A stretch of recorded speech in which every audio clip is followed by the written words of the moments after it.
Hi hello welcome back to ലേണിനോ. ഇന്ന് ഒരുപാട് സ്റ്റുഡൻസ് റിക്വസ്റ്റ് ചെയ്തിട്ടുള്ള ഒരു വീഡിയോ ആണ് കേട്ടോ ചെയ്യുന്നത്.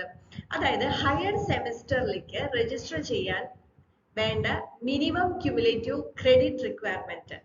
അതായത് ഏതൊക്കെ സെമ്മിലാണ് നമ്മൾ അത് നോക്കേണ്ടത്, എത്ര ക്രെഡിറ്റ് ഉണ്ടെങ്കിൽ നമുക്ക് ഹയർ സെമ്മിലേക്ക് രജിസ്റ്റർ ചെയ്യാൻ പറ്റുന്നുള്ളത്, ഏത് സെമിസ്റ്റർ മുതൽക്കാണ് തുടങ്ങുന്നത് എന്നൊക്കെ ചോദിച്ചിട്ട്. അപ്പോൾ അതിന്റെ കംപ്ലീറ്റ് ഡീറ്റെയിൽസ് ആണ് ഇന്നത്തെ ഈ ഒരു വീഡിയോയിൽ പോകുന്നത്.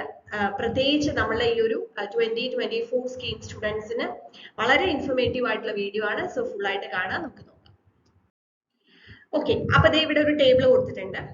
ഇതിനകത്ത് ഫസ്റ്റ് സെമസ്റ്റർ ഏതാണെന്നുള്ളത്, അതിനുശേഷം total credits allocated in the curriculum, അതായത് ആ സെമിസ്റ്ററിൽ അക്കോർഡിംഗ് ടു കരിക്കുലം എത്ര ക്രെഡിറ്റ് ആണ് അലോക്കേറ്റ് ചെയ്തിട്ടുള്ളത്. ഓക്കെ, അതാണ് ഈ രണ്ടാമത്തെ കോളം. മൂന്നാമത്തെ column cumulative credit. Cumulative credit എന്ന് പറഞ്ഞാൽ ഇപ്പൊ നമ്മൾ ഫസ്റ്റ് സെമ്മില് ആ സെമ്മിലെ ക്രെഡിറ്റിന്റെ ആയിരിക്കും. സെക്കൻഡ് സെം എന്ന് പറഞ്ഞാൽ ഫസ്റ്റ് സെമ്മിലെയും സെക്കൻഡ് സെമ്മിലെയും കൂടെ, തേർഡിലേക്ക് എത്തുമ്പോൾ ഫസ്റ്റ് സെക്കൻഡ് തേർഡ്, അങ്ങനെ അതാണ് ക്യൂമുലേറ്റീവ് ക്രെഡിറ്റ്. അടുത്തതാണ് important, minimum cumulative credit required for regular BTech students. Regular BTech സ്റ്റുഡൻസിന് ഓരോ സെമ്മിലും മിനിമം വേണ്ട ക്യുമുലേറ്റീവ് ക്രെഡിറ്റ് എത്രയാണ്. അടുത്ത കോളം ലാറ്ററൽ എൻട്രി സ്റ്റുഡൻസിനുള്ളതാണ്, അതായത് S3 വന്ന് ജോയിൻ ചെയ്യുന്ന ലാറ്ററൽ എൻട്രി സ്റ്റുഡൻസിന് വേണ്ട മിനിമം ക്യുമുലേറ്റീവ് ക്രെഡിറ്റ്. ഓക്കെ, അപ്പൊ നമുക്ക് ഫസ്റ്റ് സെമ്മില് നമുക്ക് 20 ക്രെഡിറ്റ്സ് ആണ് വരുന്നത്. ഫസ്റ്റ് സെമ്മില് 20 ക്രെഡിറ്റ് ആണ്. അപ്പൊ അവിടെ ക്യുമുലേറ്റീവ് ക്രെഡിറ്റും 20 തന്നെയായിരിക്കും. അവിടെ നമുക്ക് പ്രത്യേകിച്ച് അങ്ങനെ മിനിമം ഇതൊന്നുമില്ല, കാരണം ആപ്ലിക്കബിൾ അല്ല. അടുത്ത സെക്കൻഡ് സെമ്മില് 24 ക്രെഡിറ്റ്സ് ആണ്. സോ ക്യുമുലേറ്റീവ് ക്രെഡിറ്റ് എന്ന് പറയുന്നത് ഫസ്റ്റ് സെമ്മില് 20, ഈ 24 കൂടെ ചേർത്ത് 44 ക്രെഡിറ്റ്സ്. ഇവിടെ പ്രത്യേകിച്ച് അങ്ങനെ മിനിമം ക്യുമുലേറ്റീവ് ക്രെഡിറ്റ്സിനെ ഒന്നും നമ്മൾ അവിടെ ഇൻസിസ്റ്റ് ചെയ്യുന്നില്ല, കാരണം അവിടെ അത് വരുന്നില്ല. അടുത്ത തേർഡ് സെമ്മില് S3ലേക്ക് പോകുമ്പോൾ S3ല് 25 ക്രെഡിറ്റ്സ് ആണ് വരുന്നത്. സോ ഈ 44ന്റെ കൂടെ 25 കൂടെ ചേർന്ന് 69 ആണ് ക്യുമുലേറ്റീവ് ക്രെഡിറ്റ്. S3ല് നിങ്ങൾക്ക് രജിസ്റ്റർ ചെയ്യാനായിട്ട് പ്രത്യേകിച്ച് മിനിമം ക്യുമുലേറ്റീവ് ക്രെഡിറ്റ്സ് ഒന്നും പറയുന്നില്ല. ഓക്കെ, അവിടെയും അതൊന്നും ഇൻസിസ്റ്റ് ചെയ്യുന്നില്ല. അപ്പൊ S3ലേക്ക് നമുക്കൊന്നും പ്രശ്നമില്ല. ഇനി S4ല് നോക്കൂ, S4ൽ അഗൈൻ 24 ക്രെഡിറ്റ്സ് ആണ്. അപ്പൊ 69 പ്ലസ് 24 93 ക്രെഡിറ്റ്സ് ആണ് ക്യുമുലേറ്റീവ് ക്രെഡിറ്റ് ആയിട്ട് S4ൽ എത്തുമ്പോഴേക്ക് വരുന്നത്. S4ൽ നിങ്ങൾക്ക് രജിസ്റ്റർ ചെയ്യാനും പ്രത്യേകിച്ച് മിനിമം റിക്വയർമെന്റ് ഒന്നും പറയുന്നില്ല.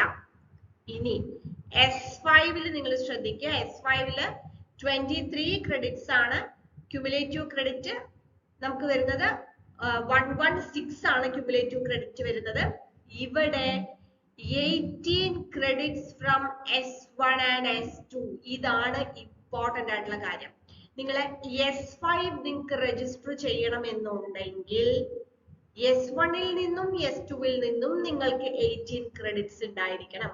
പ്രത്യേകം ശ്രദ്ധിക്കുക, അതായത് ഈ 18 ക്രെഡിറ്റ് എന്ന് പറഞ്ഞത് S1ൽ നിന്നും S2ൽ നിന്നുമാണ്. നിങ്ങൾ ഇപ്പം S3 സബ്ജക്റ്റില് S3ല് നിങ്ങൾക്ക് എല്ലാ സബ്ജക്റ്റും നിങ്ങൾ പാസ്സായി നിങ്ങൾക്ക് 25 ക്രെഡിറ്റ് കിട്ടും.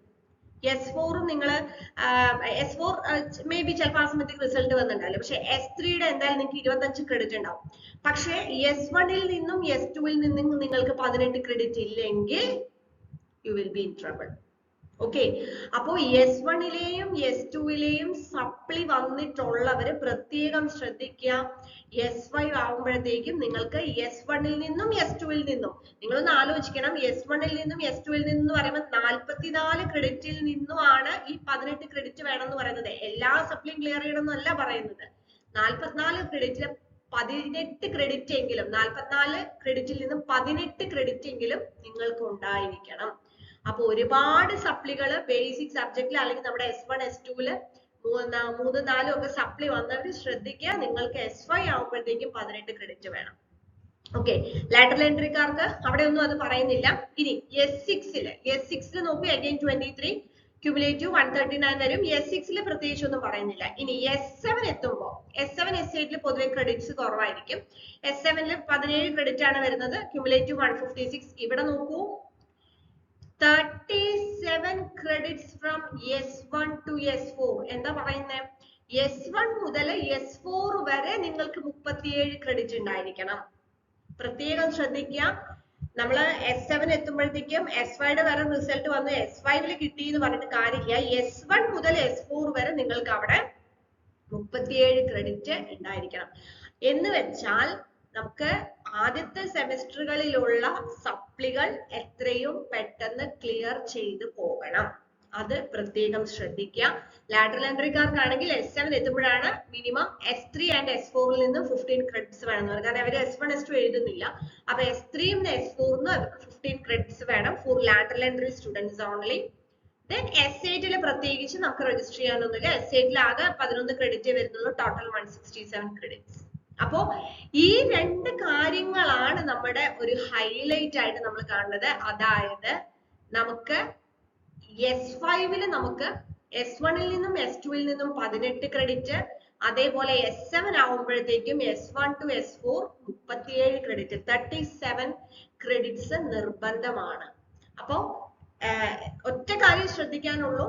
ഇപ്പൊ എന്തായാലും S1ഉം S2ഉം കഴിഞ്ഞു, ഇനി അതിനെ പറ്റി പറഞ്ഞിട്ട് കാര്യമില്ല. സപ്ലി വന്നു കഴിഞ്ഞാൽ ഇത്രയും പെട്ടെന്ന് തന്നെ നെക്സ്റ്റ് ചാൻസിൽ നിങ്ങൾ അത് ക്ലിയർ ചെയ്യാനായിട്ട് ശ്രദ്ധിക്കുക. S5 എത്തുമ്പോഴത്തേക്ക് ഇനിയിപ്പോ S3 ഉണ്ട്, S4 ഉണ്ട്. അപ്പോ S5 എത്തുമ്പോഴത്തേക്ക് അത് ചെയ്യാം. ഇനി ഇപ്പൊ നിങ്ങൾ പഠിക്കുന്ന S3ഉം S4ഉം സീരിയസ് ആയി കണ്ടു തന്നെ പഠിക്കുക. ഇത് കളിക്കാനുള്ള സമയമല്ല, നിങ്ങൾ സീരിയസ് ആയിട്ട് തന്നെ പഠിക്കുക. അപ്പോ S7 എത്തുമ്പോൾ S1 to S4 നിങ്ങൾക്ക് 37 ക്രെഡിറ്റ് ഉണ്ടാവണം. കുറെ സപ്ലികൾ വാരി കൂട്ടി കഴിഞ്ഞാൽ ആകെ മൊത്തം പ്രശ്നമാവും. അപ്പൊ അതുകൊണ്ട് ഈ ഒരു കാര്യം എപ്പോഴും മനസ്സിലുണ്ടായിരിക്കുക. അപ്പോൾ മിനിമം ക്യുമുലേറ്റീവ് ക്രെഡിറ്റ് റിക്വയർമെന്റ് എന്താണെന്നുള്ളത് നിങ്ങൾക്ക് ക്ലിയർ ആയിട്ടുണ്ടാവും എന്ന് വിചാരിക്കുന്നു. Thank you.